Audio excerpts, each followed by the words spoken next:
Hi friends, welcome back to my channel. So today class la நம்ம எதை பற்றி பார்க்க போறோம் அப்படினு சொன்னா there are phrases it is very useful for us in our daily life. Okay? So நம்மளுடைய daily lifeல use பண்ணக்கூடிய common phrases பத்தி தான் நம்ம இப்போ பார்க்க போறோம்.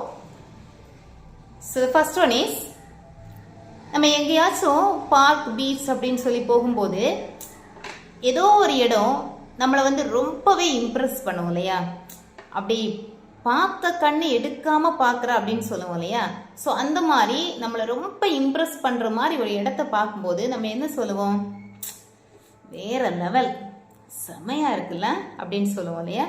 ஸோ அது ஒரு இயற்கையாக இருக்கலாம், ஓகே, ஒரு அருவியாக இருக்கலாம், இல்லை ஒரு பார்க்காக இருக்கலாம். ஸோ வாட் எவர் மேபி அவ்வளவு அழகாக நம்ம பிரமிச்சு பார்க்குற அளவுக்கு ஒரு அழகை கொடுக்குது அப்படின்னு சொன்னால் இதை நம்ம within A sentence how can we say, okay? So ஒரே சென்டென்ஸ்ல நம்ம இதை எப்படி சொல்லிக்கலாம், நம்ம சென்டென்ஸா சொல்றோம் wow it's beautiful, wonderful, amazing, awesome, superb அப்படின்னு சொல்றோம் இல்லையா. it's a word.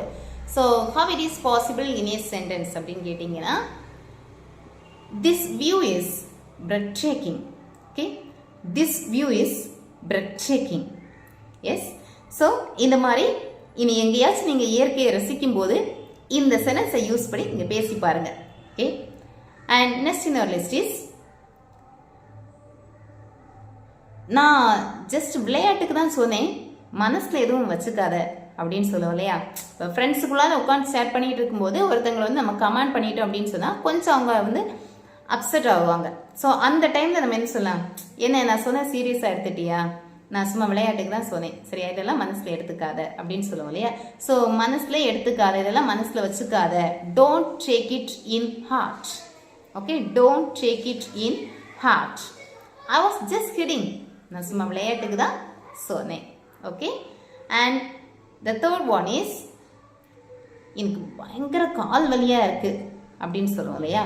ஸோ இதுக்கு நம்ம என்ன சொல்லுவோம், என்ன கால் வலினா தெரியாதா, லெக் பெயின், கை வலினா என்ன, ஹேண்ட் பெயின், ஓகே, இது நமக்கு தெரியாதா அப்படின்னு சொல்லுவோம் இல்லையா.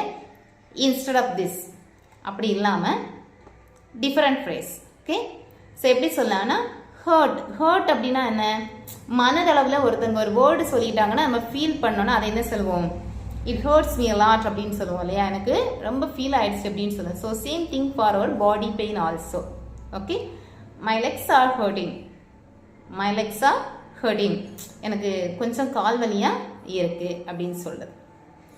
And next fourth one is ஒரு ஜாபுக்கு நம்ம வந்து இன்டர்வியூ அட்டன் பண்ணியிருக்கலாம், இல்லை ஜாபுக்காக நம்ம அப்ளை பண்ணியிருக்கலாம், ஆனால் நமக்கு வந்து அதில் எந்த ஒரு அப்பாயின்மெண்ட் ஆர்டரும் வரல, எந்த ஃபோன் கால்ஸும் வரல. ஸோ அது கிடைக்காது அப்படின்னு நினச்சிட்டு இருந்தோம். ஆனால் சடனாக அங்கேருந்து ஒரு ஃபோன் கால் வந்துச்சு அப்படின்னு சொன்னால் நம்ம என்ன சொல்லுவோம், இதுக்காக தான் நான் இவ்வளவு நாள் காத்துட்டு இருந்தேன் அப்படின்னு சொல்லுவோம் இல்லையா. So I am waiting here much longer for this situation, for this phone call. Okay, I am waiting much longer for this situation. இதுக்காக தான் நான் இவ்வளவு நாள் காத்துட்டு இருந்தேன் அப்படின்னு சொல்லுவோம். Okay, and next in our list is நம்ம ஃப்ரெண்ட்ஸ் எல்லாம் சேர்ந்து ஏதோ ஒரு பிளான் பண்ணியிருக்கலாம், இல்லை யாருக்கிட்ட இருந்தாவது காசு எடுத்து ஏதாவது நம்ம திங்ஸ் வாங்கியிருக்கலாம், இல்லை யாருடைய பொருளையாவது நம்ம என்ன பண்ணியிருக்கலாம், ஆட்டையை போட்டு சாப்பிட்ருக்கலாம், இல்லைன்னா யூஸ் பண்ணியிருக்கலாம். ஸோ ஏதோ ஒன்று பண்ணி முடிச்சிட்டோம். ஓகே, ஸோ இது கொஞ்ச நாள் ஆகும்போது லைட்டாக விஷயம் என்ன ஆகுது, பிரேக் ஆகுது, எங்கேயோ அந்த விஷயம் வந்து லீக் ஆகுது அப்படின்னு நமக்கு தெரிய வரும்போது நம்ம என்ன சொல்லுவோம், டேய் நம்ம அன்னைக்கு பண்ண விஷயம் வெளியே வருது, நம்ம எல்லாரும் மாட்டிக்க போகிறோம் அப்படின்னு சொல்லுவோம் இல்லையா. ஸோ மாட்டிக்க போகிறோம் எப்படி சொல்லலாம், we are screwed up. Okay, we are screwed up, மாட்டிக்க போகிறோம். ஸோ சேம் திங், நம்ம எல்லாம் சரியாக மாட்டிட்டோம்ப்பா, அவ்வளவுதான், என்னோட அப்பாட்ட நான் மாட்டிக்கிட்டேன், இல்லை நம்ம எல்லாரும் பிரின்சிபல்கிட்ட சரியாக மாட்டிக்கிட்டோம், அவங்களுக்கு விஷயம்லாம் தெரிய வந்துருச்சு அப்படின்னா என்ன சொல்லலாம், we screwed up. Okay, we are screwed up அப்படின்னு சொன்னால் மாட்டிக்க போகிறோம், இனிதான் நடக்க போகுது. we screwed up அப்படின்னு சொன்னால் மாட்டிட்டோம், எல்லா விஷயமும் அங்கே தெரிய வந்தாச்சு, நம்மளை பற்றி எல்லாமே அவங்களுக்கு தெரிஞ்சிருச்சு அப்படிங்கிற அர்த்தம். Okay, and next one is இப்போது நம்ம ஒரு ஃபங்க்ஷன் வீட்லேயே இருக்கலாம், ஓகே, இல்லை ஒரு பப்ளிக்கில் எங்கேயாச்சும் ஒருத்தவங்களை நம்ம மீட் பண்ணி பேசும்போது இப்போ இன்னொரு நம்ம கூட நிற்கிறவங்க கேட்பாங்க இல்லையா, இவங்க யார் உங்களுக்கு அப்படின்னு சொன்னால் நம்ம என்ன சொல்லுவோம், இது என்னுடைய அப்பாவுடைய சித்தப்பாவுடைய தம்பியோடைய அப்படின்னு சொல்லுவோம் இல்லையா, சுற்றி வளைச்சி சொன்னால் தெரியாது. ஸோ ஷார்ட்டாக என்ன சொல்லிடலாம், தூரத்து சொந்தம்ப்பா, அவ்வளோதான், தூரத்து சொந்தம். He is a distant relation of mine. He is a distant relation of mine. Okay?